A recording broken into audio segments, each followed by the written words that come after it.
ये दास्तां किसी किस्से, कहानी या अफवाह की मोहताज नहीं। ये एक बेहद खौफनाक सच पर आधारित है। कुवैत की वो मशहूर आवाज जिसने इंसानों की महफिल में नहीं बल्कि एक जिन की बेटी की शादी में गाना गाया और वहां से मौत को धोखा देकर बड़ी मुश्किलों से अपनी जान बचाकर भागी।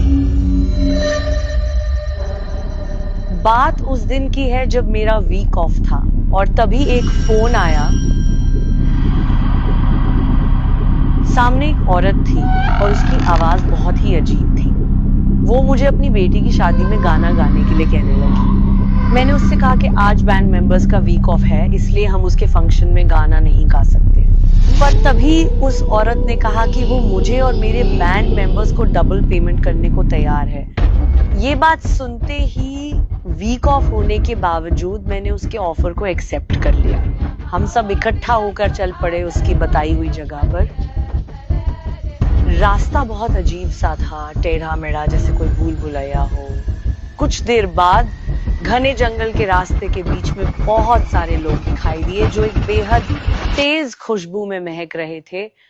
उनसे बात हुई तो पता चला कि यही वो शादी है जहां हमें बुलाया गया है। वो एक बहुत बड़ा घर था और म्यूजिक बहुत ऊंची आवाज में बज रहा था। पर अंदर कदम रखते ही माहौल में एक अजीब सी दहशत महसूस हुई और मेहमानों के चेहरे इंसानों जैसे होकर भी कुछ अलग थे। तभी वो औरत मेरे पास आई जिसने मुझे वहां बुलाया था। जब उसने मुझसे हाथ मिलाया तो मुझे ऐसा लगा जैसे उसके हाथ पथरीले हैं और उसका पहनावा भी दस्तूर से हटके था। हमें हमारे कमरे में भेज दिया गया।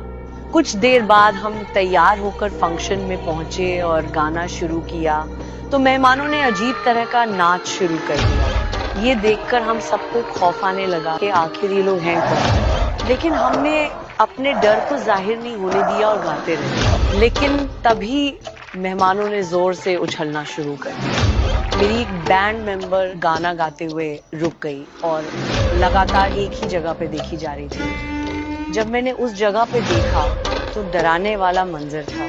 मेहमानों के पैर इंसानों जैसे नहीं थे, ना पंजे, ना एड़ी, ना तलवे, बल्कि वो बकरियों के पैर थे।